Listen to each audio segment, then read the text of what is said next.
읽겠습니다. 성부와 성자와 성령의 이름으로 아멘. 같이 해주세요. 은총이 하나님 하나님 기뻐하소서. 주님께서 함께 계시며 이기며 계시며 세상에 하나님의 예수님과 계시나이다. 천주의 성모 마리아님 이제와 저희 주님께 저희 죄인을 위하여 들어주옵소서.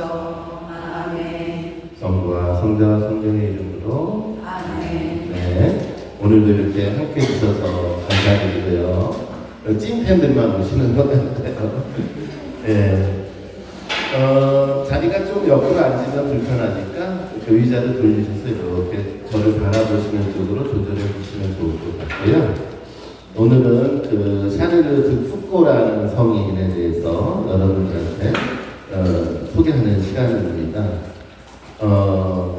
2020년 5월 27일에 바티칸에서 보도가 나옵니다. 보편적 형제 샤를르 푸꼬 성인 품에 오른다라는 보도가 나오죠.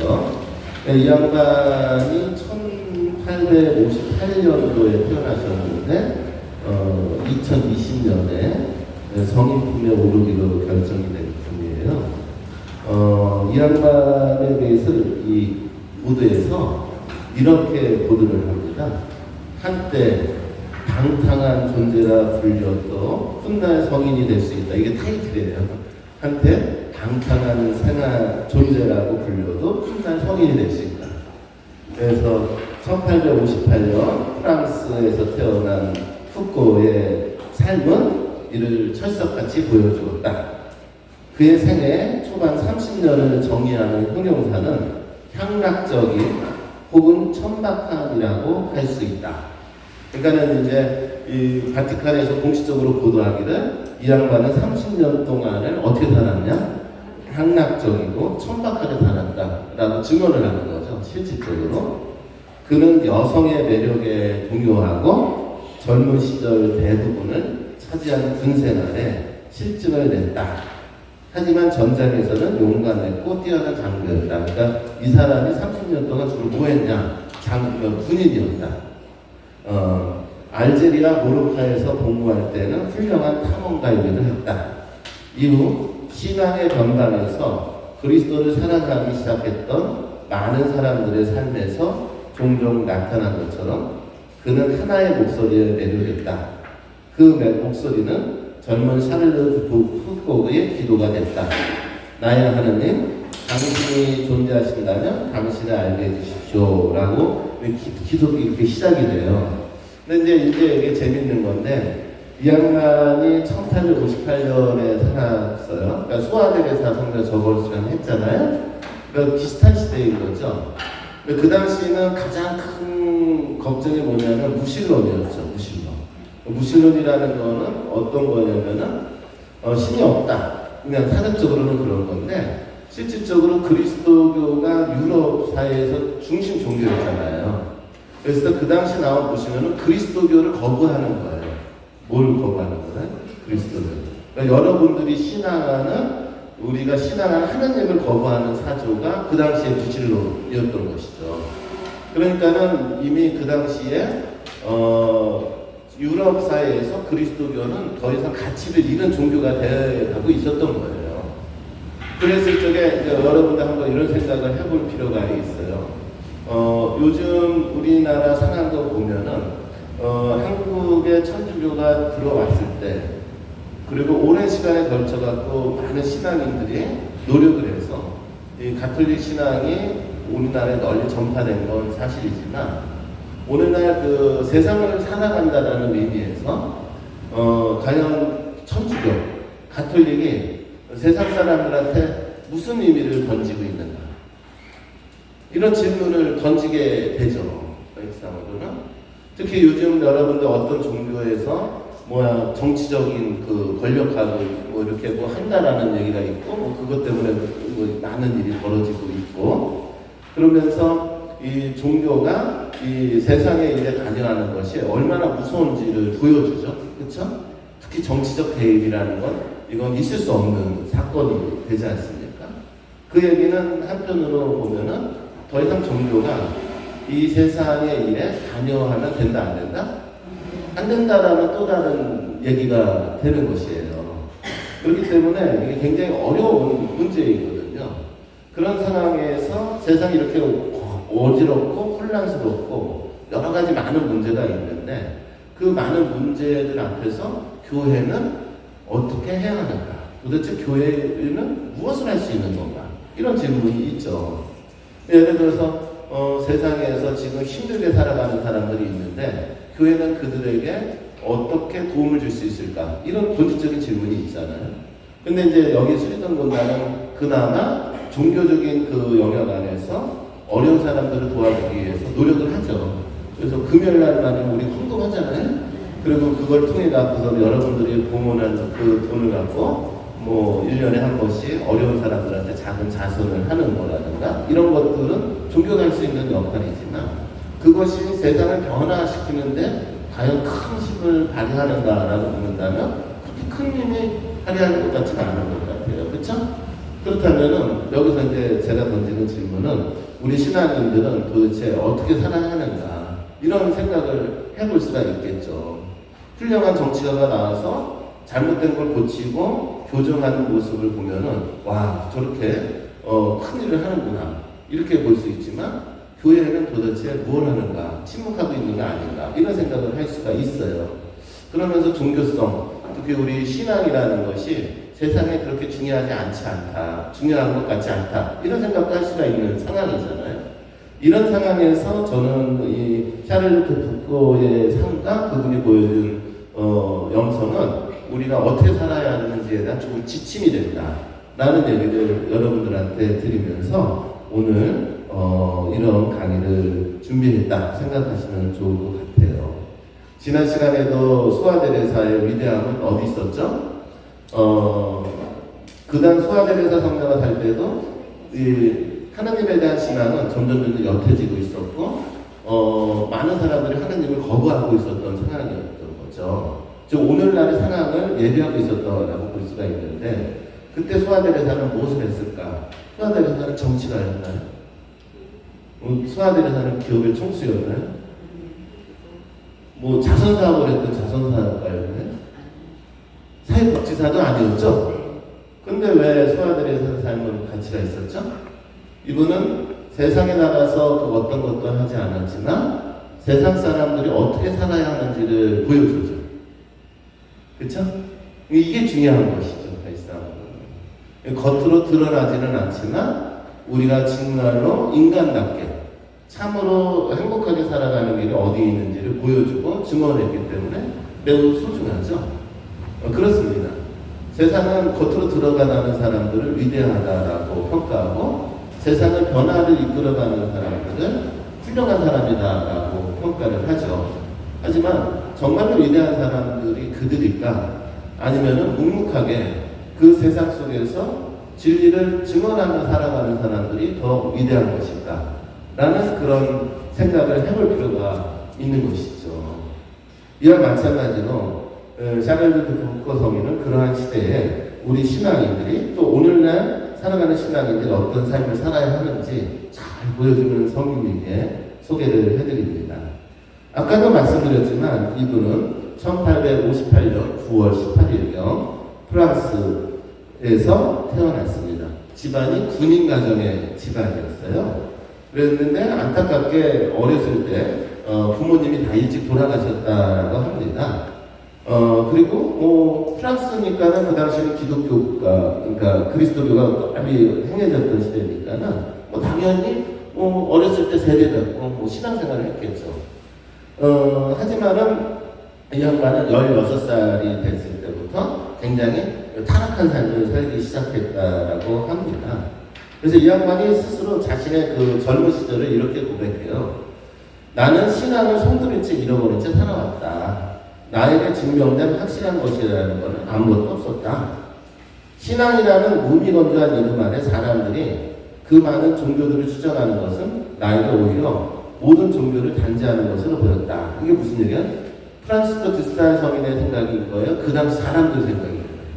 그 당시 사람들 생각인 거예요. 세상이 이런 상태에서 신앙을 한다라는 것은 도대체 무슨 의미가 있는가? 아무 의미가 없다라고 하면서 하나님은 더 이상 우리의 삶에 의미가 없다라고 얘기하는 무슨 론? 무신론. 이 무신론적 사고방식이 이 푸코라는 인물에게만 적용된 것이 아니라 그 당시 프랑스 사람들을 지배했다 이렇게 볼 수가 있는 것이에요. 그리고 오늘날에는 더 심해요. 더 심해요.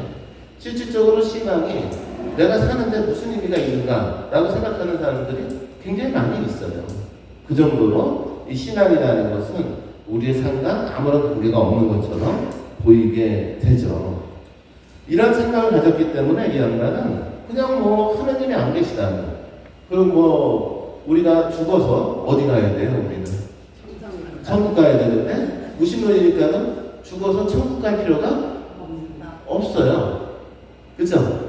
근데 하나님 나라, 그러니까 천국이라는 용어보다는 사실 하나님 나라라는 용어가 더 정확한 표현인데 우리 한국에서는 천국이라는 용어를 굳이 쓰니까 뭐 까먹다고 생각해봐서 우리가 이 세상에 살다가 하나님 나라에 간다는 희망이 얼마나 큰 힘이 됩니까? 사실상. 그렇죠? 만약 우리가 죽고 난 다음에 아무것도 없다 생각을 해봐요. 그게 끝이다. 죽음 이후에 모든 것이 끝난다 이렇게 생각을 해봤을 적에 우리가 이 세상에 살아갈 때 사람들이 어떠한 삶을 살까 이런 생각을 해볼 필요가 있죠. 그렇죠? 뭐 죽고 난 다음에 뭐야 내가 이 세상에 박살나고 벌 받는 세상도 없고 회개할 필요도 없고, 그죠? 또 죽고 난 다음에 내가 열심히 선하게 살았는데도 불구하고 더 기쁜 행복한 삶을 누릴 수 없다면은 아마 윤리적으로 열심히 살고 노력하고 살 필요가 없지 않겠습니까? 그러니까 이런 것들이 이제 이상식에 그냥 가득한 거예요. 그러니까 이 양반도 그러니까는 그래? 그럼 어차피 뭐 죽고 이후에도 더 이상 뭐 내가 하느님 나라에 갈 생각할 필요도 없고, 그러니까 인생 내가 생각하는 대로 내가 즐기고 싶은 대로 막 즐기면 되지 이렇게 된 거예요. 이게 무신론에 위험한 것이죠. 그렇기 때문에 우리가 죽음 이후에 새로운 삶을 이야기하는 것은 이 세상에서 올바로 살기 위해서 매우 중요해요. 그쵸? 그런데 이 종교성, 그리스도교의 종교성, 부활 이후에, 죽음 이후의 삶이라는 개념이 더 이상 가치가 없다라는 무신론이 펼치니까 사람들이 어떻게 살까요? 그냥 자기 마음대로 살기 시작한 거예요. 그죠? 그게 이제 근대 말, 그리고 오늘날까지 이어지고 있는 현대 세상의 모습이다. 이렇게 보시면 되는 거예요. 그런 의미로 봤을 때, 이 종교, 그리스도교가 같이 있는 이 가르치는 이 하느님 나라에 대한 이 교리는 매우 중요한 건데, 이것들이 무시됐던 거죠. 그러니까 이 양반은 그럼 내가 어떻게 살까 그러다가 집안이 군인이니까 나도 뭐 아버지도 군인이고 할아버지도 군인이었으니까 나도 군인 되지 해갖고서는 이 양반이 이제 장교로 직업 군인이 됩니다. 그런데 이제 어떻게 할까요? 이 양반이 직업 군인이 됐다고 해서 잘 살까요? 잘 살 필요가 없어요. 여러분들 뭐 잘 살 필요가 없는 이유가 뭐 내가 뭐 죽고 난 다음에 뭐 벌을 받거나 이런 건 아니니까 자기 마음대로 사는 것이죠. 그러니까는 이제 장교로 살았지만은 이 양반이 그 군인 생활하면서도 굉장히 인간적이지 않은 삶을 살았던 것 같아요. 그래서 군인으로 살다가 이 양반이 정직 처분을 받아요. 그래갖고서는 너는 더 이상 군인으로서의 가치도 없다 라고 하면서 정직 처분을 살았다라고 하죠. 어떻게 살았는지 구체적으로 언급을 안 하겠어요. 대충 추론이 되죠. 한마디로 천하의 나쁜 놈으로 살았던 것이죠. 그렇게 사니까 할 일이 없잖아요. 할 일이 없으니까 뭐 할까라고 생각하다가 여기저기 여행이나 다녀야겠다 이런 생각을 가진 거예요. 그러면서 이제 이 양반이 이제 친구들이 그 당시에 북아프리카에 일어난 반란을 진압하러 원정을 떠나니까 친구 따라 간다고 나도 시간이 남으니까는 나도 친구들 따라서 북아프리카 한번 가보자 라고 해서 여행을 가게 된 것입니다. 그 여행을 갔더니 그 당시에 북아프리카에서 유럽 사람들이 잘 들어가지 못하는 지역이 하나 있었어요. 그 지역이 어디냐면 모로코라는 지역이에요. 모로코는 왜 유럽 사람들이 서양 사람들이 잘 못 들어가냐면 철저한 이슬람교가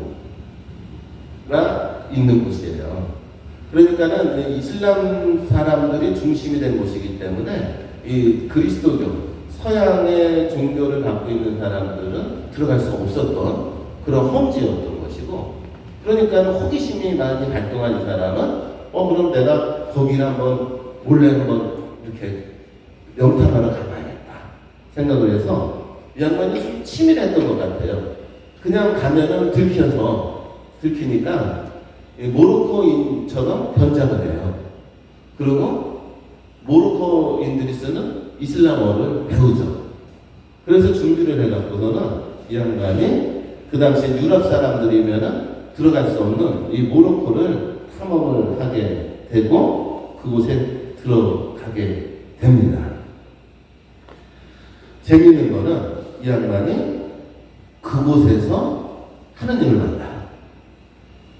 어디서 하느님을 만난다고요? 모로코에서.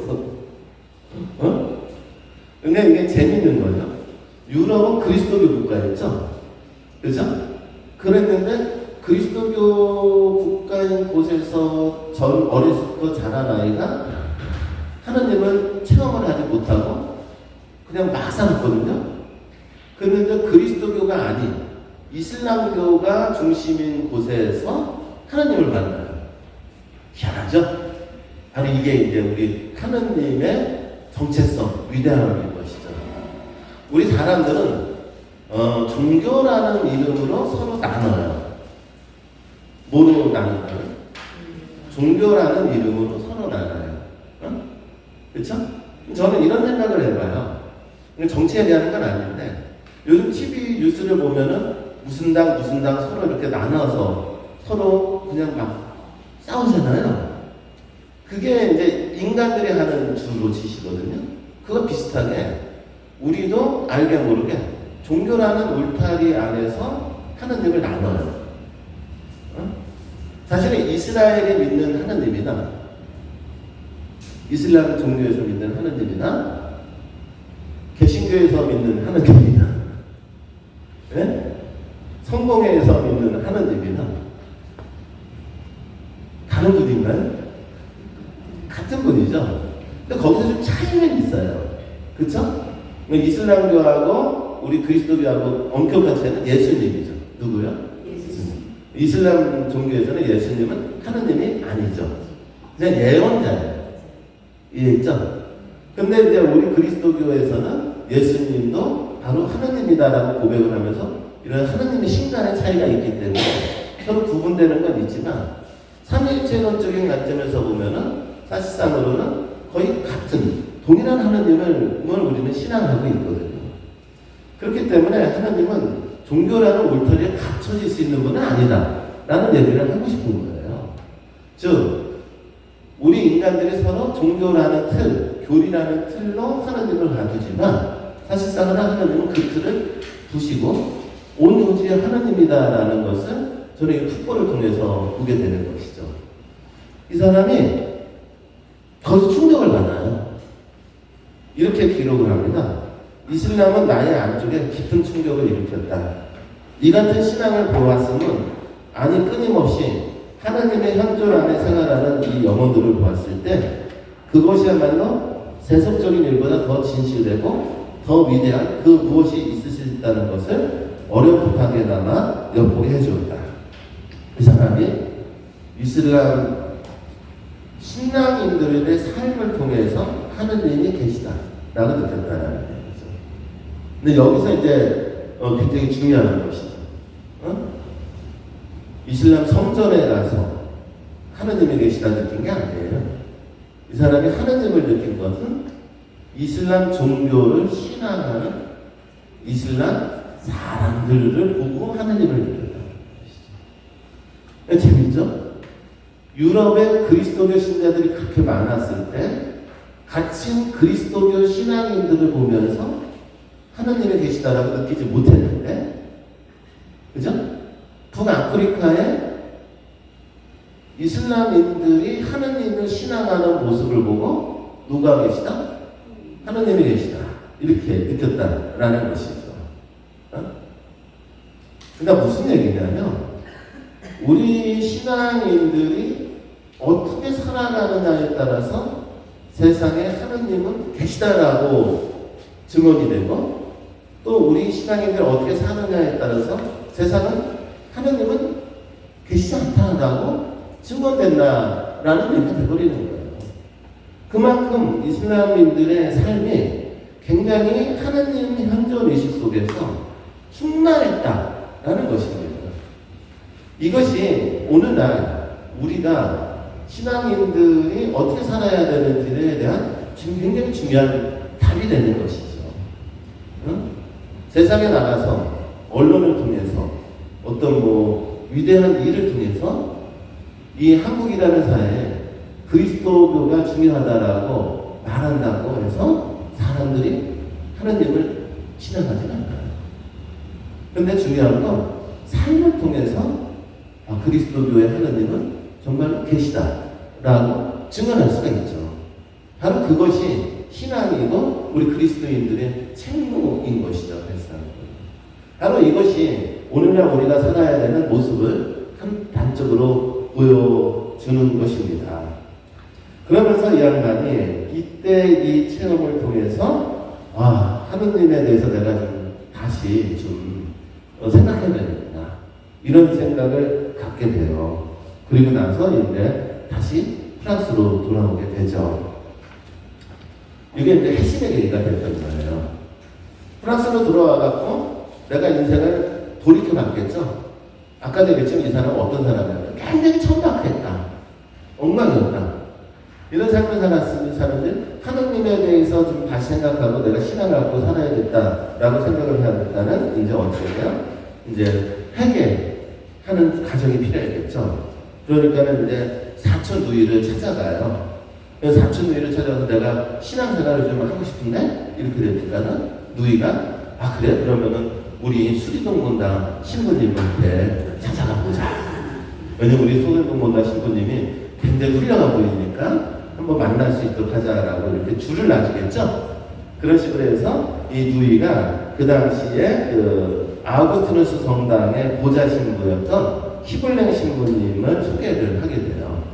그래서 이제 이 히블랭 신부님을 찾아가니까는 이제 어떻게 돼요? 히블랭 신부님이 푸꼬의 이야기를 계속 들어준 거죠. 굉장히 오랜 시간 들어줬던 것 같아요. 그래서 이 양반이 어떻게 살았고 내가 왜 다시 신앙을 살아야 되는지에 대한 총고해 같은 것을 이렇게 했던 것 같아요. 이렇게 하니까는 이제 신부님이 그러면 우리 함께 신앙을 찾아갈 수 있도록 합시다 라고 하면서 문을 열어주죠. 근데 이 신부님이 굉장히 현명했던 거가 그때 그 만남으로 끝난 것이 아니라 이후에 계속해서 이 푸꼬라는 인물을 만나줘요. 그리고 이 양반이 신앙생활을 잘할 수 있도록 영적 지도자 역할을 해주시죠. 이게 매우 중요하죠. 그러니까 여러분들도 어떤 내적인 문제가 있으면은 어떻게 돼요? 누군가한테 가서 믿는 사람한테 가서 상담하잖아요. 근데 이제 상담이 중요한 게 아니고 상담으로 끝나면 안 되고 여러분들의 삶을 수시로 그 사람한테 이렇게 전해줘야 될 필요가 있어요. 이해하시죠? 네? 그러면 여러분들 정말로 내가 저 사람한테 도움을 받고 싶고 의지하는 사람이라면 계속해서 유대관계를 가져야 돼요. 여러분들은. 그래서 이제 여러분들도 몇몇 분들은 저한테 지금 그런 식으로 유대관계를 하는 분들이 있거든요. 그래서 망설이지 말고 계속 해줘야 돼요. 저한테. 그래서 제가 거듭 말씀드린 강의 끝나고 좀 만날 수 있었으면 좋겠다 이런 얘기를 하는 이유가 한 번의 만남으로 문제가 해결되지 않거든요. 지속적으로 만나면서 우리가 그 문제들을 잘해서 하나님한테 갈 수 있도록 이렇게 방향을 잡아주는, 그러니까 도움을 주는 사람이 옆에 있으면 매우 중요하죠. 그래서 이 시골의 신부 엄청나게 그 노력을 하게 되는 것이죠. 그렇게 해서 이제 이 양반이 이런 그 강대 안에서 이런 글을 씁니다. 그 도움을 받아서 드디어 약간의 변화가 온 거죠. 그래서 1897년경에 이 양반이 이렇게 했어요. 주여, 당신은 이토록 선하신 분이에다. 당신은 오로지 당신께 이 몸을 바치옵고자 하는 나의 주위에 모든 장애물들을 제거하셨나이다. 당신은 나에게 세속적인 생활과 복음적인 완성을 지어갈 생활 사이에 있는 크나큰 거리를 깨닫게 해 주었습니다. 이 고백은 누구의 노력을 통해서 이루어졌을까요? 그렇죠. 그러니까 푸코 자신의 노력도 있었지만 누구의 노력도 있었던 거예요? 영적 지도를 해주는 신부님의 노력이 같이 곁들여서 일어난 사건인 것이죠. 그래서 이제 나는 당신만을 애절히 사랑하겠습니다라는 고백을 하게 됩니다. 그러니까는 이제 이 양반이 온전히 누구만을 사랑하겠다? 하나님만을 사랑하겠다 이렇게 생각을 했잖아요. 그러니까 이제 요때가 필요한 게 뭐예요? 선택이에요. 뭐라고요? 그래, 지금의 내 생활을 유지하면서 하나님을 사랑할 수 있느냐? 라는 질문인 거예요. 우리가 살아가면서 정말로 하나님을 사랑하고자 하는 마음이 내 안에 가득하다면 한번 내 생활하는 삶의 방식을 돌이켜볼 필요가 있는 거예요. 마음으로 끝나지 않고 그것이 생활로 표출되어야 되거든요. 그러기 위해서는 선택해야 돼요. 즉, 내가 하나님을 사랑하기 위해서 방해가 되는 것들이 무엇인지 알고 그것을 어떻게 해야 돼요? 생활 안에서 교정해 나가야 되는 것이죠. 이해하시죠? 이런 것들을 회심의 과정이라고 하는 것이죠. 이런 것들을. 그러니까 저 같은 경우에 이제 여러분들한테 고백을 하면은 저 같은 경우에도 아시겠지만 신부대 됐다고 신학교 갔던 놈이잖아요. 그쵸? 근데 여자 생겨갖고 나왔잖아요. 그쵸? 그러니까 이제 나와갖고 결혼해서 사니까는 어떻게 돼요? 이 세상에 살려면 돈 벌어야 돼요? 안 벌어야 돼요? 돈 벌어야 되죠. 그러니까는 이제 돈 벌어야 된다고 생각해갖고 열심히 이제 살았죠. 돈 많이 벌었죠. 예.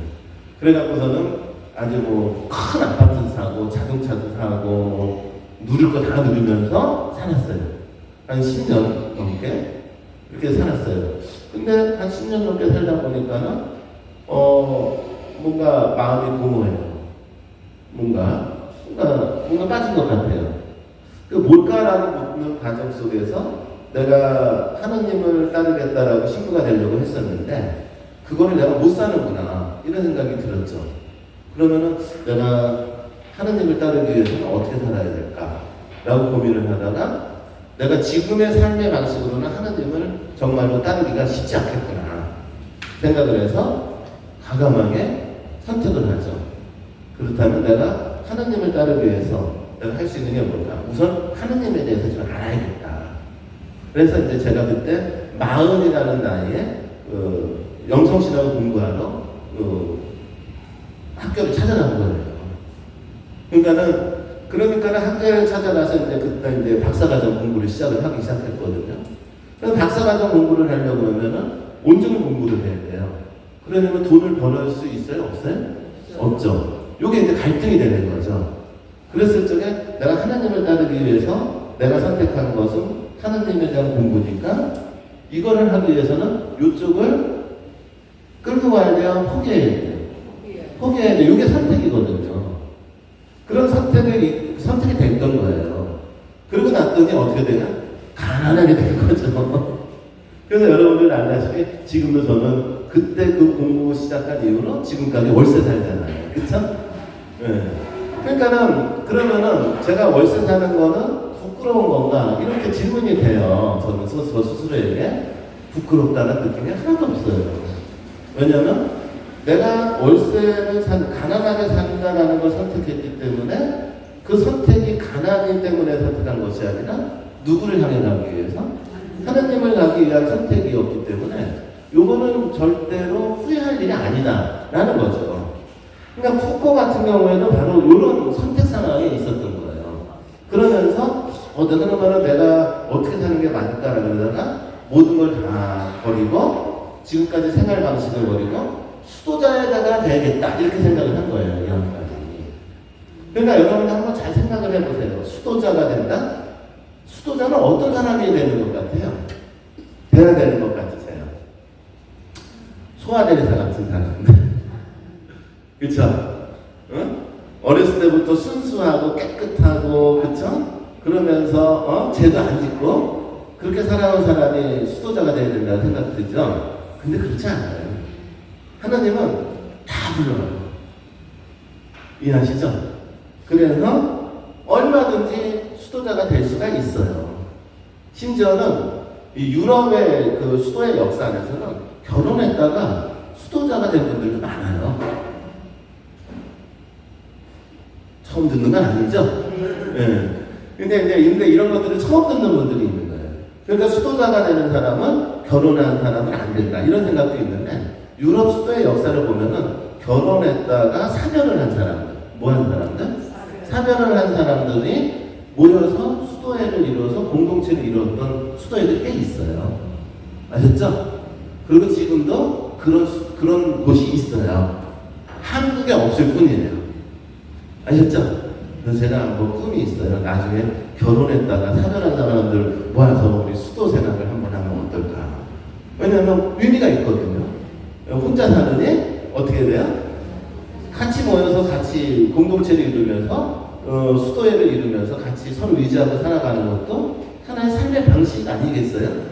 특히 요즘 뭐 혼자 사는 사람들 많잖아요. 그것이 정식적인 수도회는 아니어도 우리가 공동체를 이루면서 교회 인준 안에, 교회에 뭘 받아? 인준을 받아서 수도회는 아니었지만 형제적 공동체 또는 자매적 공동체를 얼마든지 모여서 할 수 있어요. 아셨죠? 그러니까 이런 케이스예요. 그래서 북부가 이제 수도자가 되어야 된다고 생각하니까 누굴 찾아갔을까요? 그렇죠. 자신의 그 지도자인 시물랭 신부님을 찾아간 거죠. 시물랭 신부님을 찾아가니까는 이 양반이 식별을 해줘요. 좋은 열망이잖아요. 근데 이제 중요한 것은 이것이 진짜로 하나님이 주신 건지 아니면은 얘가 충동적으로 일어난 자기만의 생각인지 요거를 식별을 해야 되거든요. 이해했죠? 네. 그랬을 때 제일 중요한 게 뭔지 아시죠? 시간이에요. 뭐라고요? 시간. 하나님이 준 생각은요, 시간이 지나도 변함없이 계속돼요. 무슨 얘기 아시죠? 근데 하나님이 준 것이 아니라 그 당시에 내 느낌에 의한 충동은요, 시간이 지나면은 꺾여요. 그러니까 예를 들어서 여러분들의 자녀가 갑자기 어느 날 엄마 나 신학교 갈 거야 이렇게 얘기하잖아요. 그러면 어떻게 하시는 게 좋으냐면요, 기다려 보시면 돼요. 시간을 두고. 아셨죠? 그랬을 때 1년, 2년, 3년이 지나도 얘가 신학교 가겠다는 마음이 변함이 없으면 거의 하나님이 주신 거라는 거예요. 근데 시간을 두고 놔두면은요, 한 1년도 안 돼서 그 생각이 바뀐대요. 대표적으로 우리 아들 놈이 그런 케이스였죠. 고등학교 2학년 때 갑자기 아빠 나도 신부 될래 그러더라고요. 그래서 저는 믿지를 않았어요.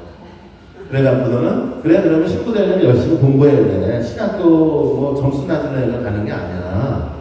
최소한 3등급 이상은 돼야지 신학교에서 받아주거든요.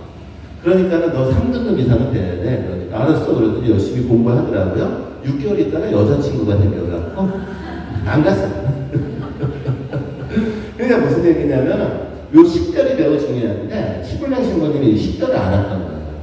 그러니까 어떻게 될까? 너 마음 참 좋다. 그런데 네가 정말로 그것이 하나님의 뜻인지 알기 위해서 내가 너한테 과제를 하나 줄 테니까 너희가 한번 해볼래? 이렇게 된 거예요. 시블랭 신부님이 지금 가게 된 과제가 뭘까요? 성지순례를 다녀와라. 어딜 다녀오라고요? 성지순례. 여러분들 순례라는 단어가 있고 성지순례라는 단어가 있어요. 그렇죠? 요거 구분되죠? 네. 전 세계에서 성지는 딱 한 군데밖에 없어요. 예루살렘. 이해하셨죠? 네. 성지순례는 예루살렘을 얘기하는 거예요. 아셨죠? 그러면 내가 유럽에 어디를 순례했다. 이거는 성지순례가 아니고 순례예요. 이해하셨죠? 네. 그러니까 이거 여러분들 유럽에 갔다 와서 성지순례했다 그러면은 말이 안 맞는 거예요. 전 세계적으로 성지는 딱 한 곳이에요. 어디라고요? 예루살렘인 거예요. 아셨죠? 여기 양반이 성지순례를 몇 년 했어요. 그러면 이 양반이 어디를 가야 돼요? 이스라엘, 예루살렘 가야 돼요. 즉 예수님이 사셨던 나자렛을 가야 되는 것이죠. 그래서 이제 1889년 1월 초에 이 양반이 나자렛으로 출발을 합니다.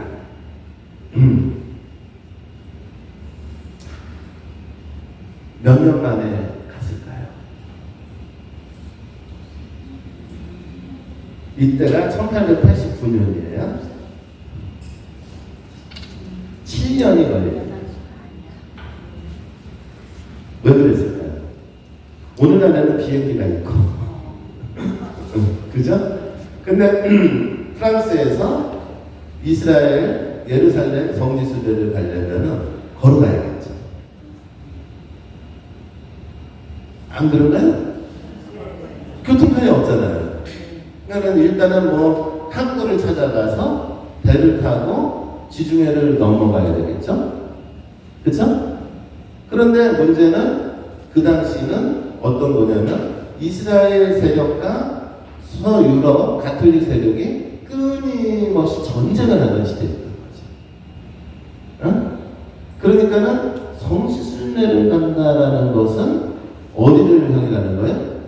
전쟁터를 향해 간다는 얘기고, 그 당시에는 예루살렘에 가기 위해서는 뭐 여권을 또 필요 없고 갈 수가 없는 상황이었던 거예요.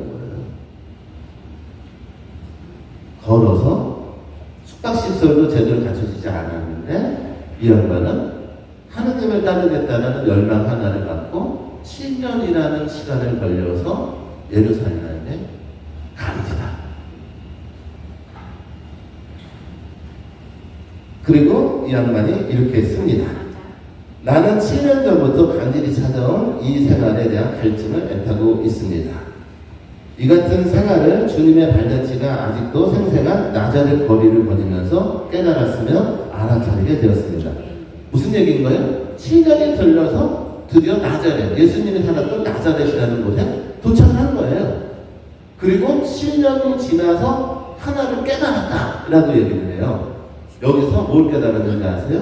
소명이에요. 뭘 깨달았다고? 소명.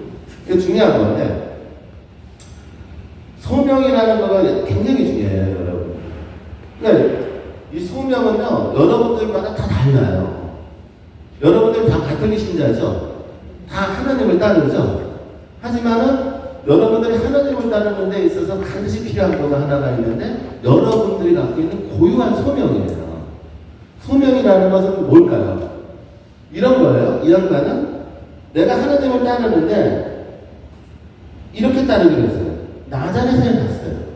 나자렛이라는 동네는 예수님이 어렸을 때 사셨던 동네잖아요. 근데 그 동네를 가보니까 지금도 그렇대요. 나자렛이라는 동네는 되게 가난한 동네래요. 되게 가난한. 그러니까 이스라엘 그쪽 지역에서도 가장 가난한 동네가 어디라고요? 나자렛이라는 곳이라는 거예요. 그러니까는 이 양반이 나자렛에서 가난한 직공으로서 가난과 멸시 속에서 살아왔던 것입니다라고 얘기를 하는데, 이 양반이 소명을 찾은 거예요. 뭘 찾았어요? 내가 신앙인으로 살겠는데 어떻게 살아야겠다? 예수님이 어렸을 때 가난한 직공으로서 어떻게 살았어요? 가난하고 무엇으로 살았어요? 멸시 속에서 살았다가 소명이 된 거예요. 이해했죠? 그러니까는 저는 그리스도 신앙인으로서 살잖아요. 저의 소명은 뭐냐면은 하나님의 말씀을 그리스도교 신자분들한테 정확하게 전달하겠다. 이게 소명이에요. 그러니까 저는 교사로서의 소명을 가진 거예요. 그쵸? 근데 이 양반은 어떤 소명을 가졌냐면은 가난과 멸시 속에 살겠다라는 소명을 찾은 거예요. 이렇게 되고서는 이제 이 양반이 어떻게 될까요? 돌아와요. 오랜 시간 걸려서 돌아와서 시골의 신부님한테 가서 얘기를 하죠. 찾았습니다. 뭘 찾았습니까? 내가 하느님을 따르기 위해서 가난하고 멸시받는 삶을 살겠습니다. 이렇게 얘기를 해버린 거예요. 그러니까 이건 정확하게 수도원에 들어가도 되는 사람인 거예요. 그러니까는 시골의 신부님이 여러 수도원을 탐색하다가, 그러면 당신이 가난하고 멸시받는 삶을 살기에 가장 좋은 수도원이 뭘까? 라고 했을 적에 예수에는 절대 안 되겠죠. 그쵸? 예수에는 가난하고 멸시받는 수도회가 아니거든요. 무슨 얘기인지 아시죠? 아우구스틴 수도회는 안 돼요. 다 안 되는데 프란시스코 성인의 정신에 따라서 가난과 멸시받는 삶을 사는 수도회가 있는 거예요. 그게 이제 그 유명한 트라피스트 수도회인 거죠. 그래서 이 양반이 이 트라피스트 수도회에 입회를 하게 되죠. 1889년 11월에 트라피스트 수도회에 입회할 것을 결정하게 됩니다. 그리고 이 양반이 이렇게 써요. 내가 무엇 때문에 트라피스트 수도원에 들어갔을까? 그것은 사랑, 오직 사랑 때문이었다. 나는 더없이 더 잘 사랑하고자 하는 마음의 아쉬움을 늘 느낀다. 그렇다고 해도 나는 진정 우리 주 예수 그리스도를 사랑하며 어떻게든 내가 그분을 사랑하는 것만은 틀림없는 사실이다. 내 자신이 도저히 건질 수 없는 것은 그분과 다른 생활을 영위한다는 것이었다. 이렇게 되는 거예요. 그러니까 이 양반이 내가 수도자로 살면서 예수님과 다른 삶을 살 수는 없어. 이렇게 되는 거죠. 그럼 예수님은 어떻게 사셨어요? 예수님은 가난했고 멸시받는 삶을 살았던 거죠. 그래 내가 어떤 달콤하고 명예로운 삶을 누릴 수 없다는 것은 그분의 삶이가 가장 고통스러웠고 누구도 체험하지 못한 천한 신분의 생활이었다는 이유에서다라고 하면서 이 양반은 예수님을 여기에 초점을 맞춰요. 이게 맞다가 아니에요. 아셨죠? 예수님의 삶을 보면은 여러 가지의 모습이 나와요. 예수님이 어떻게 해요? 가르치는 모습이 있죠? 그쵸? 또 예수님이 즐겁게 많은 사람들하고 식사하는 모습도 있잖아요. 그쵸? 또 열심히 예수님이 기도하는 모습도 있죠? 그쵸? 이런 것들이 다 우리한테는 소명인 거예요. 응? 그래서 어떤 사람은 어떻게 해요? 예수님이 가르쳤으니까는 나는 가르치며 살겠다. 소명이 되겠죠? 이해했죠? 네. 또 어떤 사람은 어떻게 해요? 예수님이 많은 사람하고 즐겁게 함께 하는 축제를 즐겼으니까 나는 많은 사람과 함께 축제를 즐길 수 있는 원동력이 되겠다. 이것도 소명이 되겠죠? 아셨죠? 그래서 우리의 소명은 다 다르지만 여러분들이 찾는 소명은 누구에서 찾아지는 거냐면 예수님한테서 찾아지는 거예요. 그래서 여러분들이 예수님을 복음을 통해서 만나는 과정 속에서 나한테 끌리는 뭐가 나와요. 아셨죠? 그게 소명이에요. 아시겠죠? 근데 그거는 사람들마다 다 다르게 나타나는 것이고 그것을 토마스 머튼은 씨앗이라고 부르는 거예요. 네. 우리한테 예수님이 씨앗이 들어있다. 라고 얘기하면서 근데 문제는 씨앗이 어떻게 그 상태로 있으면 돼요? 발아돼야 돼. 발아돼야 되는데 그 발아되는 과정 중에 하나가 소명을 찾는 것이거든요. 그러니까 여러분들 나름대로 이 소명을 찾는 게 매우 중요했고 이 양반이 이렇게 소명을 찾았던 것이죠. 그래서 이 양반은 이 결정을 한 다음에 그 트라피스트 수도원에 들어가서 가난을 살기 시작을 합니다. 근데 이 양반이 바로 장상한테 찾아가갖고 이런 얘기를 하게 됩니다. 제발 저를 다른 곳으로 보내주십시오. 그럼 왜 이 양반이 다른 곳으로 보내달라고 했느냐면 막상 트라피스트 수도에서 들어가서 수도자를 살아보니까 가난받고 멸시하는 일이 없는 거예요. 무슨 얘기인지 아시겠죠? 그러니까 여러분 한번 생각해보세요. 여기 수도복을 입은 수도자가 딱 와요.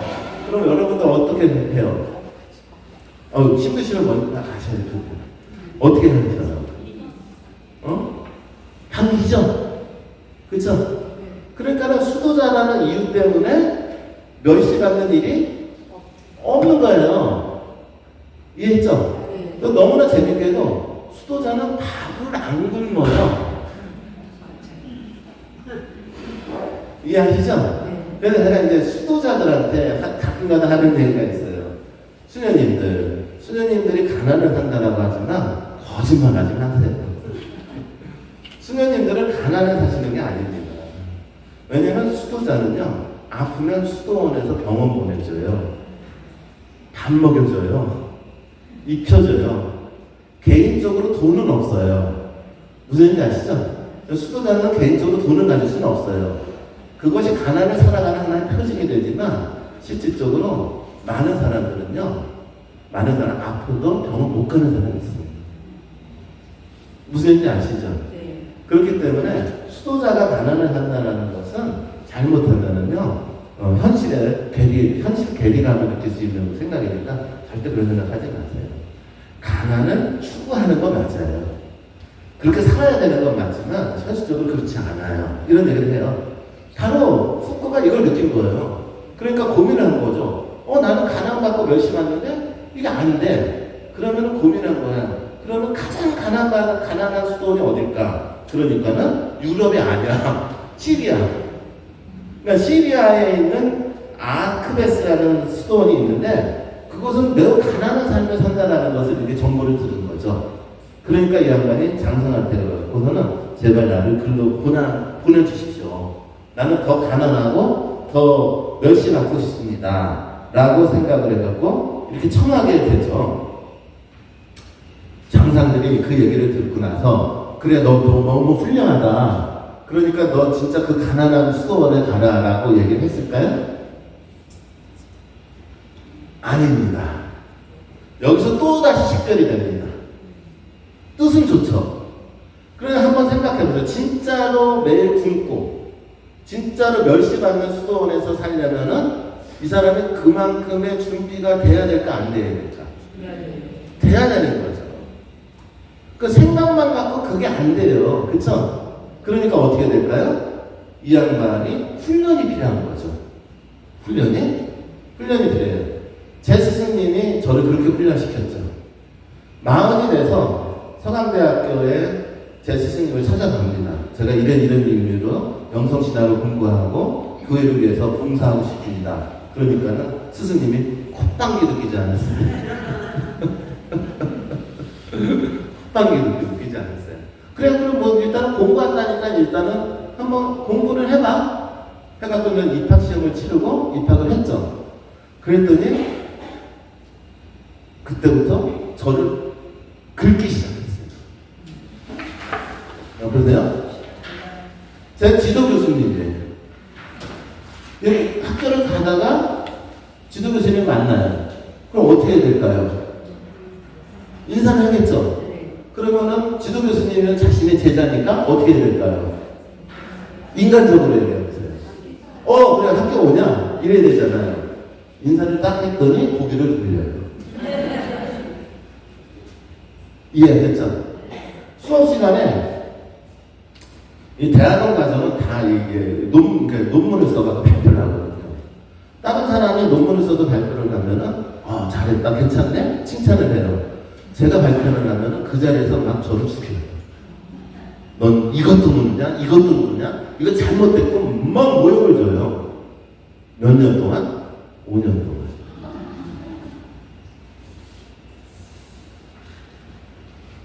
그래서 제가 인간적으로 이런 생각을 했어요. 내가 이거 공부해야 되는가? 이런 생각을 했어요.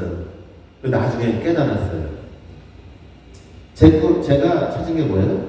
많은 사람 앞에 나가서 하느님 말씀을 제대로 전달하겠다는 거잖아요. 그럼 생각을 해보세요. 그냥 책상에 앉아서 공부만 하겠다라고 하면은 많은 사람을 만날 필요가 없어요. 그쵸? 그죠? 맞죠?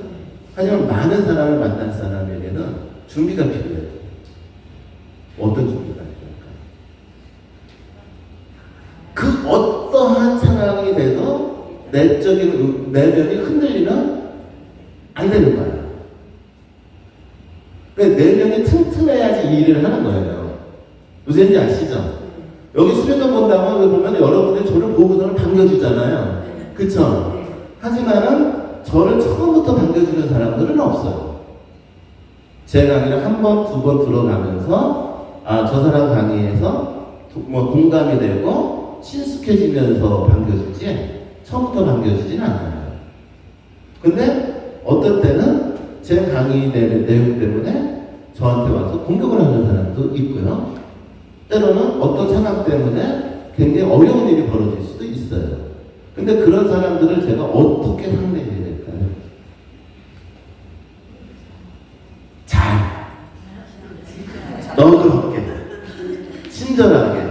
그쵸? 이렇게 될 줄 알아야 돼요. 그러려면은 어떻게 될까요? 내 마음이 맑고 튼튼해야 돼요. 결국 제 스승님은 저를 그렇게 훈련시켰다는 걸 나중에 깨닫게 됐죠. 그래서 지금까지도 그 스승님은 계속 나가죠. 그래서 그만큼 중요했던 거죠. 장사들이 이 결정을 하죠. 그래? 너 정말로 그래? 그래 정말로 네가 가난과 멸시받는 삶을 살려면 네 안에 뭐가 있어야 되는 거 아니냐. 지금 상태는 어렵지 않다. 어렵다. 그러니까는 장사들은 오히려 거꾸로 신학을 공부해라. 하고서 이 양반은 대학을 보내요. 그러니까는 이제 자기가 생각하기에는 뭐예요? 내가 하나님을 따라가기 위해서는 내가 가난하고 멸시받는 삶을 선택했는데 나를 어디로 보내요? 대학교를 보내요. 그 대학교를 가라면 가야 되잖아요. 그쵸? 요게 뭐예요? 순명이죠. 내 뜻은 이쪽이지만 장사는 이쪽을 가라 그래요. 그런데 이 양반이 내 뜻을 고집하면 돼요? 안 돼요? 안 돼요. 내 뜻하고 반대지만 이쪽으로 가야 돼요. 왜요? 정말로 가난한 이들하고 살려면요. 정말로 멸시받고 살려면요. 자신의 뜻하고 전혀 상반된 상황이 벌어질 수 있어요. 그랬을 적에 내 뜻을 꺾고 순명하지 않는 한은 진짜로 가난한 사람은 진짜 살 수가 없어요. 즉, 뭘 배우는 시간이었던 거예요? 순명을 배우는 시간이었던 거예요. 그러니까 이제 공부하라 그러니까는 어떻게 했어요? 가서 열심히 공부를 해요. 그래서 신학 석사를 해요. 하고서는 이제 공부했으니까는 이제 다시 돌아오죠. 여기서 이렇게 공부했습니다. 그렇게 되니까는 그래? 이제 제가 더 가난하게 살 수 있도록 허락해 주십시오. 그래서 3년 공부하고 왔어요. 그랬더니 장상이 어떻게 돼요? 그래, 가라. 이게 아니라 너 신학 석사를 했는데 성적이 좋다. 박사까지 해. 이렇게 돼버린 거예요. 그래갖고 이 양반이 거부했을까요? 또 순명했을까요? 또 순명을 합니다. 그래서 공부를 하게 되죠. 장상들은 어떻게 됐을까요? 이 사람이 순명이라는 덕을 얻었구나 라고 판단을 하게 되죠. 그리고 드디어 허락이 떨어집니다. 그래, 너가 정말로 그렇게 생각한다면 가난과 멸시받는 너의 삶을 허락합니다. 얼마나 기뻤을까요? 그쵸? 그래서 이 양반이 1897년경에 종신서원을 받고 드디어 자신이 가난받고 멸시받기 위해서 수도원을 찾아간 것이 아니라 나자렛으로 돌아갑니다. 왜냐하면 수도원 안에 있으면은 가난하고 멸시받는 삶을 살 수가 없는 거예요. 그러니까는 혼자 떠납니다. 그리고 장상이 이것을 허락한 거죠. 왜냐하면 이 양반이 준비가 됐다 생각을 한 거예요.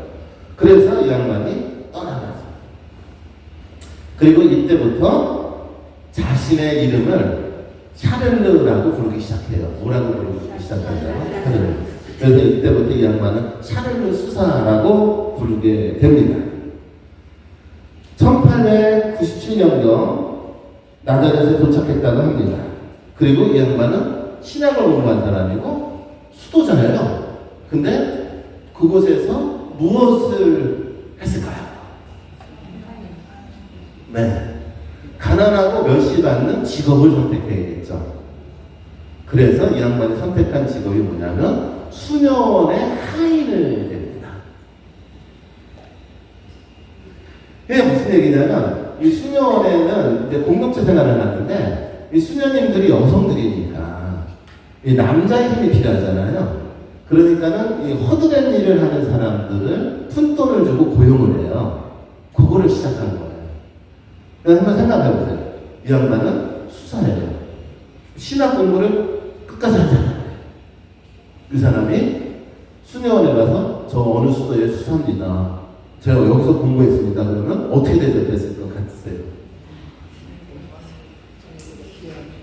1차 말이 없이 그냥 평범한 수사로서 수녀원의 하인 일을 하기 시작합니다. 잔심부름과 집안일을 하고 삽니다. 이때 이 양반이 이때의 삶을 이렇게 기록합니다. 나의 판잣집에서 그 나라 수녀원의 성체를 보신 감실 앞에서 나의 노동 가운데 그리고 밤을 새워 기도하는 가운데 하나님께서 나를 위해 준비하여 두신 이 장소야말로 내가 8년 전부터 원하고 찾던 것들입니다. 얼마나 행복한 일인지 모르겠습니다. 여기에 행복이 있거든요. 이게 행복이거든요. 제가 늘 말씀드리지만 하나님이 우리한테 원하시는 거가 딱 하나가 있어요. 뭔지 아시죠? 행복하는 거예요. 아우구스틴 성인이 고백했듯이 하나님이 우리에게 원하는 건 딱 하나예요. 행복하네요. 예수님이 그 말씀을 어디에서 하셨어요? 산상 수훈에서 하셨죠. 이 모든 복음 말씀 중에서 정점이 산상수훈이에요. 왜요? 하나님이 원하시는 것이 딱 하나가 있어요. 행복이에요. 그래서 복음의 정점은 행복에 있거든요. 그래서 그리스도 신앙인의 삶의 목적은 어디에 있는 거냐? 행복에 있어요. 이 양반은 행복을 얻어 맛보기 시작한 것이죠. 근데 이 양반이 맛본 행복은 어떤 것이었어요? 자신이 원했던 삶이었죠. 하나님이 원하는 삶이었죠. 가난하고 멸시받는 삶이죠. 이거 이루어지니까 이 양반이 불행해 행복해? 행복하죠. 저는 불행해요? 행복해요. 왜냐면은 지금 저는 이 떠드는 시간이 제가 원했던 삶이잖아요. 그리고 하나님이 이끌어주신 삶이기 때문에 저는 이 시간만 되면 되게 행복해요. 어디든. 여러분들이 당기지 않아도 행복해요. 왜냐면 이게 너무 소중한 시간이거든요. 이 나를 행복하게 만드는 시간이거든요. 바로 이 행복을 얻게 되죠. 그러면서 이 양반이 이곳에서 이렇게 살기 시작하면서 그러면서 하나의 소망이 솟아오르게 되죠. 자, 여기까지는 개인적인 삶이죠. 무슨 삶이라면? 개인적인 삶이죠. 그죠? 만약 여기 이 양반이 그 삶으로 죽었다면 이 양반은 성인이 못 돼요. 그죠? 그러면은 어떻게 될 때 성인이 될까? 자신의 행복이 다른 사람에게 똑같이 이루어질 수 있도록 해야 되겠죠? 이게 바로 이웃사랑이죠. 그러니까 전반부의 삶은 하느님 사랑을 이룬 거예요. 아셨죠? 그러면 후반부의 삶이 필요한 것이죠. 이제 내가 이렇게 하느님을 따라서 행복해졌으니 어떻게 된다?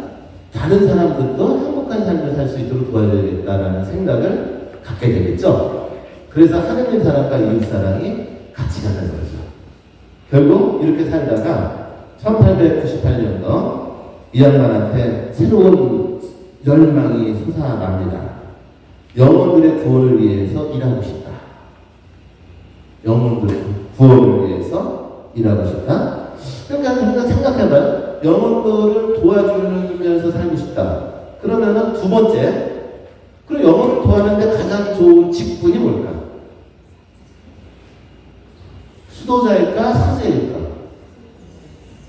사제죠. 그런데 사제직이 매우 소중한 거예요. 그러니까는 이 양반이 사제가 되려고 했던 사람 아니죠? 뭘 하고 싶었던 거예요? 영혼들을 도와주고 싶어요. 이게 일이야? 그러기 위해서는 뭐가 필요해? 사제가 돼야 돼. 이게 이야. 그래서 어떻게 될까요? 이 양반이 장사들한테 청하게 되죠. 제가 많은 영혼들을 도와주고 싶어서 사제가 되고 싶습니다. 자, 이 양반 과거가 어떤 사람인지 알죠? 사제가 될 수 있을까요? 없을까요? 사제가 되는데 아무 문제가 없어요. 왜냐하면 과거가 어떻게 됐든 간에 이 양반은 정말로 하나님이 원하시는 걸 찾은 사람이기 때문에 장상들은 아무런 토도 안 달고 사제품을 주죠. 사제품을 받게 됩니다. 그러니까 여러분들 거듭 얘기하지만 이 사람이 엉망의 삶을 살았기 때문에 사죄가 안 되는 거 아닙니다. 이 사람이 어떠한 뜻을 갖고 어떻게 하느님과 친밀한 존재가 되어 있느냐에 따라서 사죄품을 주고 안 주는 것이죠. 아셨죠? 여기에 결정이 있는 거예요.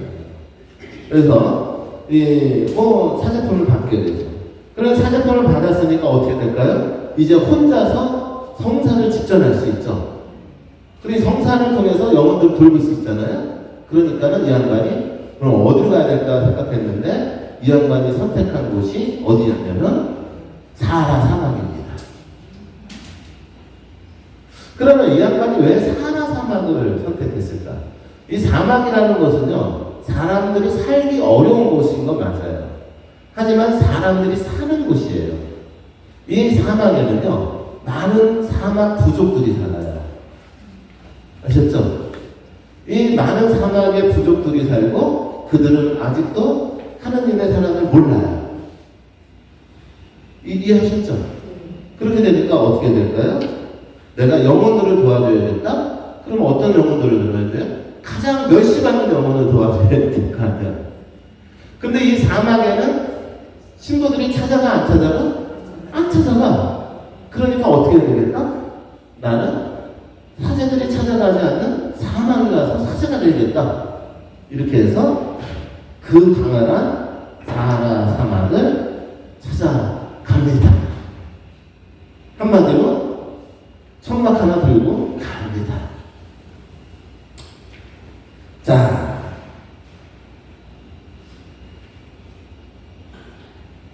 삶이 어땠을까요?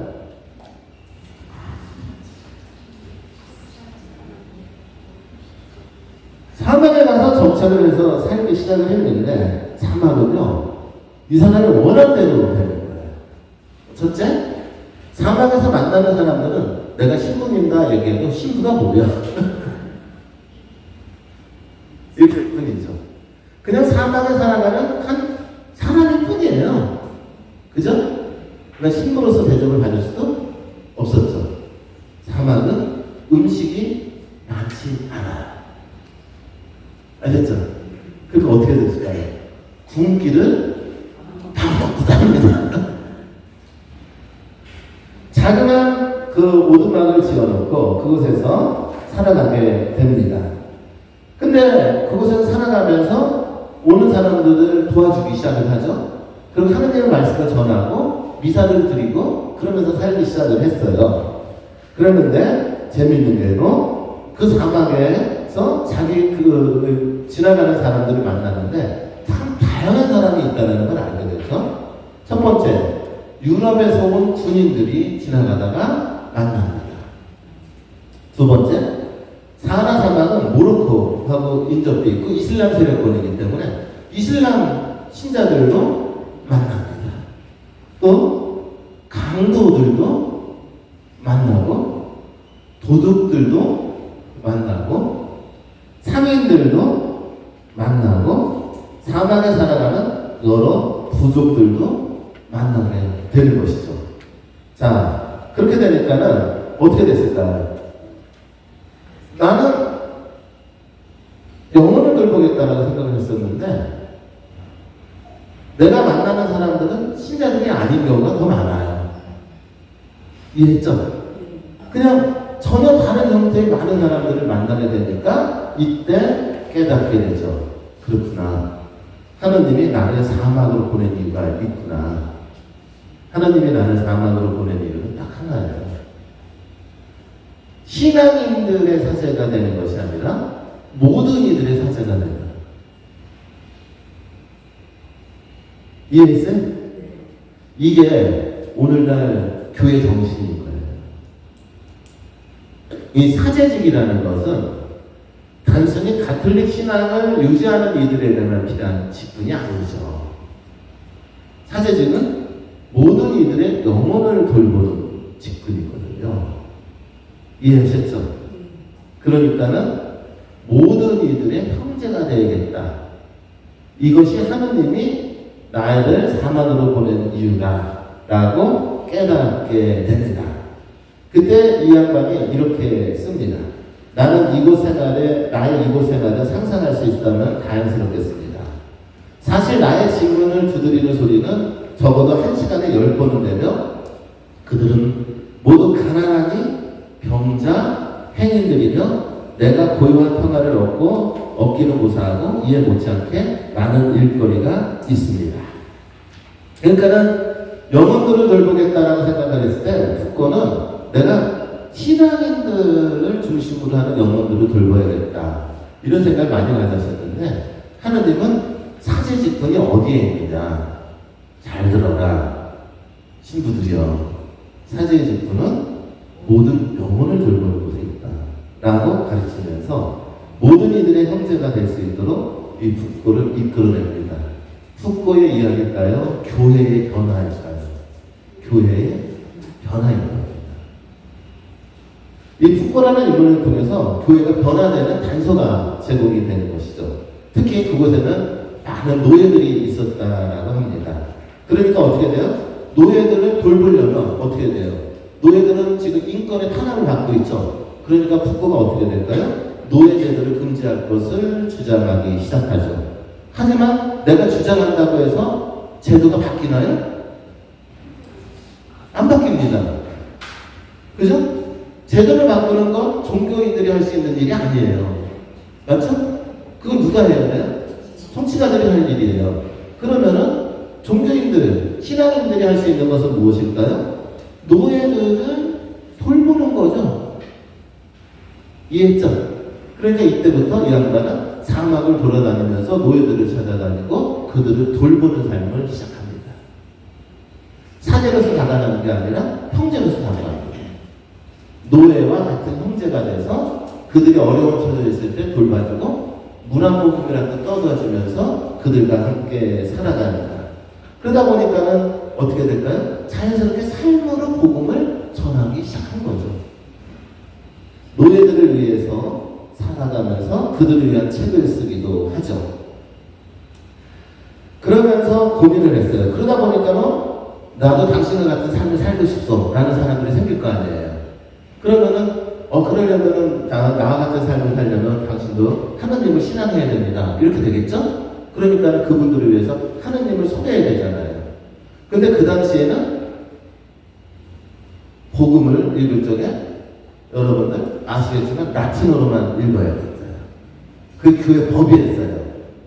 여러분들 법은 지켜야 되죠? 하지만 법보다 우선하는 것이 있죠. 뭐죠? 사랑이죠. 이 양반은 법을 어기는 범죄자가 됩니다. 그 당시에는 복음을 라틴어 외에 다른 언어로 번역을 하거나 이런 것은 금지된 상태인데 이 양반은 어떻게 해요?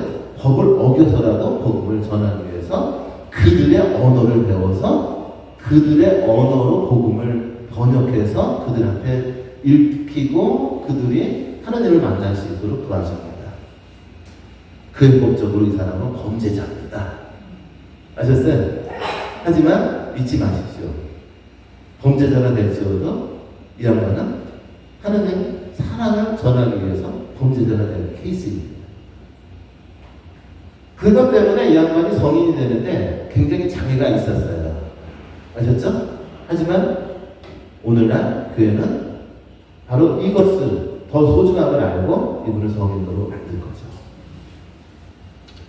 그래서 번역을 해서 그 지방의 언어를 배워서 그들에게 복음을 전하면서 그들과 함께 살아가죠. 자, 그런 사람들만 있었을까요? 아니죠. 강도들도 있었죠. 또 도둑배들도 있었죠. 이 사람은 그들을 찾아다니면서 그들과 함께 제대로 된 삶을 살고자 노력을 합니다. 그러다 보니까는 너무 바빠야 안 바빠? 바쁘죠. 혼자 그 많은 사람들을 만나고 할 수가 없어요. 또 사하라 사막 되게 넓잖아요. 그러니까 며칠을 걸어가서 저쪽에 부족 한번 만나고 며칠을 걸어가서 저쪽에 노예들 있는 데 가서 만나고 이러니까 혼자 일을 하기 너무 벅찬 거예요. 그러니까 어떻게 됐을까요? 같이 일할 사람이 필요했겠죠. 그래서 유럽에 공고를 냅니다. 나와 같이 일할 사람을 찾습니다. 이해했죠? 네. 잘 들어보세요. 이 사람이 공고를 내갖고 나 같은 사람을 같이 이렇게 영혼을 돌보는 삶을 살자라고 공고를 냈었는데 과연 사람들은 왔을까요? 이게 재밌는데 이 양반이 공고를 냈는데 이렇게 공고를 해요. 나와 함께 삶을 사는 사람들은 세 가지가 필요합니다. 몇 가지? 세 가지. 첫째, 아무런 저항 없이 피를 흘리기까지도 주저하지 말 것. 그러니까 무슨 얘기예요? 사막에 살다 보면 언제 누구한테 잡혀서 강도나 도둑들한테 맞아서 죽을 수 있어요. 이해했죠? 그러니까는 그런 일이 벌어져도 저항하면 돼? 안 돼? 안 돼. 그들도 형제니까 저항하기보다는 그냥 그걸 받아들일 수 있는 그런 사람이 필요해. 두 번째, 기아로 아사할 준비가 되어 있을 거. 그러니까 이제 진 사람이 사막에 살다 보니까는 그거 굶는 경우가 허다하니까, 그쵸? 얼마든지 굶어 죽을 수 있다는 게 현실이었던 거예요. 그쵸? 그 다음에 세 번째, 아무리 부당한 명령일지라도 순종할 준비가 되어 있을 거. 세 가지 조건을 내걸어서 유럽에 공고를 냈어요.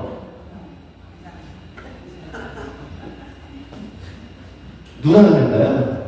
아니, 만약 예를 들어서 여러분들의 자녀가 내가 하느님에 대한 뜻을 소명을 받았어. 그래서 나도 푸꼬같이 장망이로 나가고 이렇게 살 거야 라고 하면 여러분들 보낼 거예요?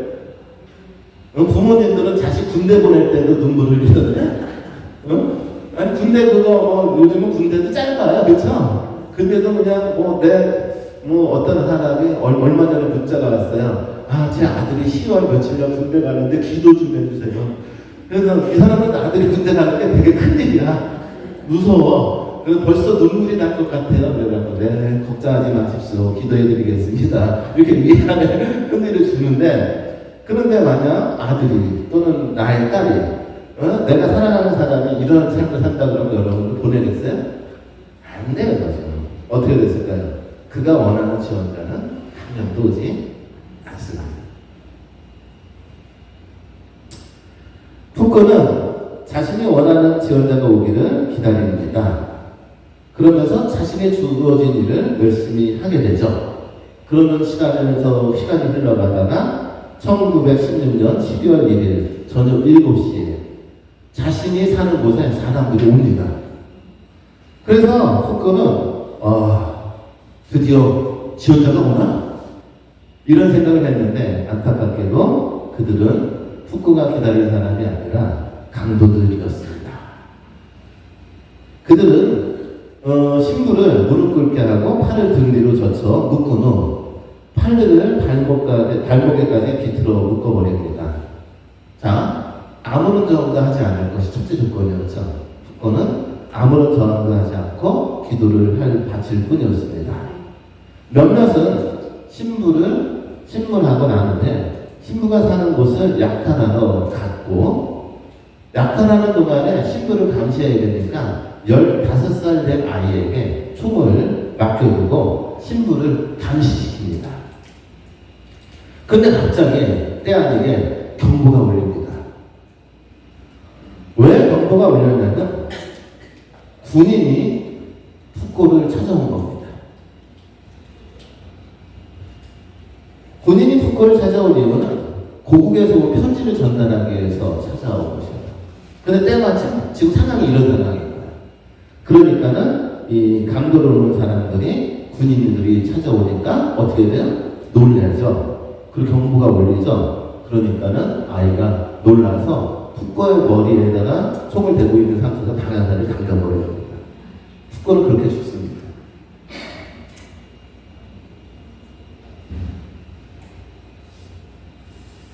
그렇게 죽어요. 이게 푸꼬의 삶이에요.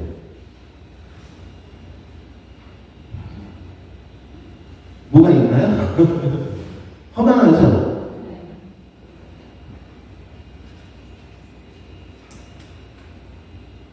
그런데 끝이 아니에요. 우리 가톨릭이, 우리 천주교가 이 세상에 이렇게 뿌리 내리게 되는 과정 안에서는 하나님에 대한 신앙을 증언하는 분들이 죽음이 있었기 때문에 가능하죠. 조선시대 때 받아들일 수 없는 신앙이 들어옵니다. 그리고 이들은 서로 형제라고 부릅니다. 뭐라고 불러요? 형제. 조선시대 때는 신분제도가 엄격했던 거예요. 근데 양반과 상놈이 같이 앉아서 밥을 먹으면서 형제자매에 들어옵니다. 이 조선 유교 사관에 젖어 있었던 사람들에게는 이 천주교는 사악한 종교인 거죠. 완전히 사회 근간을 없애는 종교이니까는 있을 수 없는 일이 벌어진 거죠. 그러니 어떻게 해요? 천주교는 받아들일 수 없었어요. 그랬는데 어떻게 돼요? 이들은 끝까지 천주교의 가르침에 따라서 그것을 살아냅니다. 그러니 어떻게 돼요? 그 삶을 살아내기 위해서 이 사회에서는 이들은 격리되어야 되고 박해받아야 되고 죽어야겠죠. 그래서 죽어간 이들이 수도 없이 많죠. 끝인가요? 아니죠. 그렇게 증거한 이들 때문에 오늘날까지 신앙이 이어오죠. 바로 여기에 있죠. 푸코의 죽음이 끝이 아니라 푸코의 죽음이 시작이 됩니다. 그렇구나. 우리가 모르는 세상이 있었구나. 우리 그리스도교의 하나님, 우리가 신앙하는 하나님은 유럽에만 있지 않구나. 이해했죠? 저 어디에도 있구나? 사막에도 있구나. 저 동양에도 있구나. 이해하셨죠? 예? 저 조선이라는 나라에도 있구나. 이거죠. 이해하셨어요? 예? 그러니까 이 당시가 어떤 시대였는지 아시죠? 중국의 마테오리치가 활동하던 시대인데, 이때. 그리고 1880년대. 자, 우리나라에 뭐가 있었던 시대? 박해가 일어났던 시대잖아요. 신유박해가 1801년에 일어났잖아요. 그쵸? 그때까지만 해도 유럽에서는 동양이라는 작은 나라에 하느님이 계실 거라고 생각을 안 했던 거예요. 이해했어요? 근데 푸코가 사막 안에서 하나님을 모르는 이들 속에서 신앙을 증거하고 살면서 그곳에서 신앙을 가진 사람들이 몇 명이 나오면서 하나님은 온 세상에 가득하시구나라는 생각이 일어난 거예요. 이게. 그러니까 푸코의 삶은 세상을 변화시키고 교회를 변화시킨 거예요. 그래서 이때부터 많은 사람들이 말 그대로 하나님이 없는 곳, 아직 하나님이 모르는 곳을 찾아가는 선교가 불붙듯 일어나는 것이죠. 사실상으로는. 아시겠죠? 푸코의 작은 삶 하나가 교회를 변화시키고 세상 사람들에 대한 하나님의 인식을 변화시키게 된 것이죠. 푸코가 죽고 난 다음에 17년이 지납니다. 1933년 프랑스 파리 몽마르트 예수 성심 대성당에서 젊은 사제 5명이 예수의 작은 형제라는 이름으로 허원을 합니다. 그러니까 돌아가시고 나서 몇 년이 지났어요? 17년이 지나고 났는데 푸코와 같은 삶을 살겠다는 형제가 몇 명이 생겼어요? 5명이 생겼습니다. 그들은 북아프리카에 있는 알제리 사하라 사막으로 갑니다. 가서 이스라엘의 술레지 근처에 위치한 엘 아비옷이라는 오아시스의 자리를 잡고 샤를레 형제가 수도의 창립을 위해 쓴 해칙에 따라 살며 글자 그대로 엄격한 봉쇄, 기도생활, 성체들과 노동을 하며 지내게 됩니다. 한 알의 씨앗이 죽어서 5개의 씨앗이 생겼습니다. 그리고 이들은 그곳에서 역시 죽어갑니다. 그러면서 시간은 흐르죠. 제2차 세계대전이 발발하죠.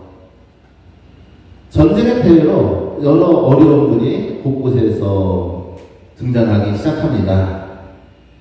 많은 이들이 전쟁으로 소외되고 죽고 어린아이들이 비참하게 살아가는 모습을 보게 되죠. 교회가 눈을 뜹니다. 교회가 있어야 되는 자리가 어디인지. 응? 교회는 전쟁을 피하는 곳에 있어야 되는 것이 아니라 어디 속에 있어야 된다? 전쟁 속에 있어야 된다라고 생각을 하면서 많은 사람들이, 많은 신부들이, 많은 수도자들이 전쟁통에 자신의 몸을 투시하죠. 우리나라에도 이와 비슷한 사건들이 많이 일어납니다. 1950년 6.25 전쟁이 발발하죠. 6.25 전쟁이 발발했을 때 많은 외국인 신부님들이 거꾸로 우리나라에 옵니다. 왜요? 전쟁이라는 참혹한 상황 속에서 많은 이들이 수혜받고 멸시받기에 그들을 돌봐야겠다는 생각을 가진 신부들이 우리나라에 옵니다. 그리고 오히려 전쟁 동안에 이 교회가 성장을 합니다. 물론 그 신부들이 나중에 어떻게 되는지 아시죠? 북한 공산당한테 다 잡혀서 수용소에 감금했다가 겨울에 수십 리길을 걸어가다가 얼어 죽고 참호 속에 총 맞아 다 죽습니다.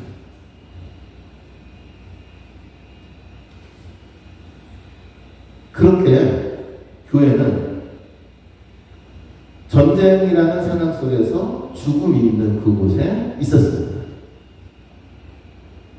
근데 이러한 움직임이 생기게 되는 그 근원에는 북과 같은 삶을 사는 사람들이 있었기 때문에 가능했던 것이죠. 그래서 1960년에 제2차 바티칸 공의회가 열립니다. 교회가 더 이상 이 상태로 있어서는 안 된다. 교회가 변해야 된다. 라고 하면서 세상과 함께하는 교회, 세상 속에 어려운 이들과 함께하는 교회가 되어야 된다라고 하면서 제2차 바티칸 공의회가 생기고 그 제2차 바티칸 공의회 정신에 따라서 오늘날 교회는 유지되고 있습니다. 푸코는 현대 세계의 문을 연 인물이죠. 즉 교회가 어디로 가야 할지를 밝힌 인물이죠. 김수환 총리님은 바로 제2차 바티칸 공의회 정신에 따라서 살았던 분이죠. 이해하시죠? 그럼 제2차 바티칸 공의회 정신이 뭘까요? 세상 안에서 세상에 고통받는 이들과 함께 사는 교회이죠. 그것을 살았기 때문에 김수환 총리님은 충분히 성인이 될 자격이 있습니다. 이해했죠? 그래서 저는 오늘날 한국 가톨릭 교회는 매우 소중합니다. 세상을 정치적으로, 제도적으로 변화시킬 수 있는 힘은 없습니다. 그리고 우리는 무슨 종교와 같이 정치에 가입해서는 안 됩니다. 맞죠? 그쵸? 확신하죠? 그 큰일 나는 거예요. 절대로 그러면 안 됩니다. 그러면 우리가 해야 할 일은 뭘까요? 제도권 밖에서, 제도권 때문에 고통받고 있는 이들을 외면할 수 없습니다. 즉, 그들과 함께 사는 삶을 교회는 추구합니다. 이것이 한국교회가 우리 같은 가톨릭 신앙인들이 잊어버리면 안 되는 신앙의 또 다른 측면인 것이죠. 그리고 이러한 과정을 통해서 이 형제애들은 조금씩 자라가 되죠. 우리나라에는 어떻게 됐을까요? 우리나라에는 제가 이제 조사를 해보니까 이렇더라고요. 1969년이라고 하네요. 1900몇 년? 69년. 서울에 벨기에 사람 하나, 프랑스인 사람 하나, 두 명이 이 푸코의 정신에 따른 형제 두 명이 우리나라에 1969년에 옵니다. 두 명. 아셨죠? 그리고 와서 이곳에서 살면서 어떻게 살았을 것 같아요? 똑같죠? 이들은 주로 삶의 공간이 어디였을까요? 가난과 멸시라는 것이니까 본당이 아니었겠죠? 어디였을까요? 공장이었던 거예요, 공장. 왜냐하면 1969년 그때가 한참 우리나라가 산업화가 됐던 시대잖아요. 그러니까 이 양반들이 뭐가 되는 거예요? 공장 노동자가 되는 거예요. 아셨죠? 공장 노동자에서 공장 노동자들과 같이 살면서 가난과 멸시 속에 살면서 그들을 도와주는 삶을 살아요. 그렇게 해서 그들의 영향을 받은 한국인 형제들이 생기게 되죠. 그리고 오늘날에도 이들이 활동을 하고 있습니다. 광명 천산리 산동네에 있던 형제의 집이 있었고, 이 형제는 공장에 다녔고, 또 그런데 이 공장이 안산으로 이사를 가는데요. 바늘공장 옛날에. 그러니까는 이 형제가 공장에 이전하니까 나도 공장으로 이전하니까 쫓아가야겠죠? 그러니까는 어떻게 해요? 안산 원곡동으로 이해했고, 그래서 그곳에서 또 공동체를 이루고 살아가고 있고, 그리고 그러다 보니까는 이제 그곳에서 외국인 근로자들하고 함께 살아가면서 여러 한국 형제들하고 지금 살아갑니다. 많지는 않은 것 같아요. 아셨죠? 근데 이들은復興의 정신을 갖고 한국에까지 진출해서 살아갑니다. 그러니까 신앙생활의 하나의 모습이죠. 그쵸? 그쵸? 앞으로 이런 삶을 사는 사람들이 많이 있을 것 같으세요? 없겠죠? 그런데 끊어지지 않고 계속돼요. 끊어지지 않고. 왜? 그게 교회 정신이니까. 그게 신앙의 힘이기 때문에 그렇죠. 제가 시간이 없어서 지금 몇 시인지 몰라요. 이제 마무리를 해야 되는데 지금 몇 분인지 좀 알려주시네. 네, 끝내야 되네요. 그러면 이제 마무리하면 되겠네요. 자, 이것이復興라는 분이에요. 자, 정리를 해드릴까요?復興라는 사람은 우리한테 무엇을 얘기하고 있을까요? 그런 얘기하지만 교회가 무엇을 해야 되는지를 알려줍니다. 교회가 어디에 관심을 가져야 되는지를 알려줍니다. 그냥 자선이 아니라 동정이 아니라復興는 교회가 가난과 멸시받는 삶 속으로 들어가도록 요청을 하죠. 그래서復興와 같이 사는 사람들은 결코 않을 수가 없습니다. 하지만 그 작은 몇몇 사람들의 선택에 의해서 교회 정신은 살아납니다. 그리고 그들을 통해서 교회가 어디로 가야 될지 나침반 역할을 하게 되는 것이죠. 그래서 여러분들 보고 그런 삶을 살라고 얘기하는 건 아니죠. 무슨 얘기인지 아시죠? 중요한 건 여러분들 나름대로 소명을 찾고 여러분들 나름대로 삶을 신앙 안에서 살아가는 거가 중요한 것인데, 그런 삶 중에 이런 삶도 있다는 것입니다.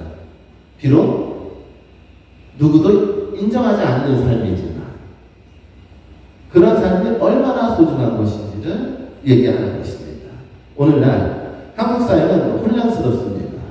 굉장히 서로 분리되어 있고 서로 싸우고 있고 그러면서 굉장히 어려운 일들이 많아지고 있고, 사람들은 여러 가지 정신질환, 심리적인 악화, 괴로워하고 살아갑니다. 자, 그랬을 적에 우리는 그들에 위해서 돈을 많이 걷어서 그들을 도와줄 능력도 안 되고, 제도를 만들어서 세상을 변혁시킬 수 있는 정치 집단도 아니고, 그죠? 그렇다면은 질문이 생길 수 있죠. 이런 상태에서 우리가 할 수 있는 일은 과연 무엇일까? 하지만 그거보다 더 소중한 일을 우리는 할 수 있죠. 그거 같이.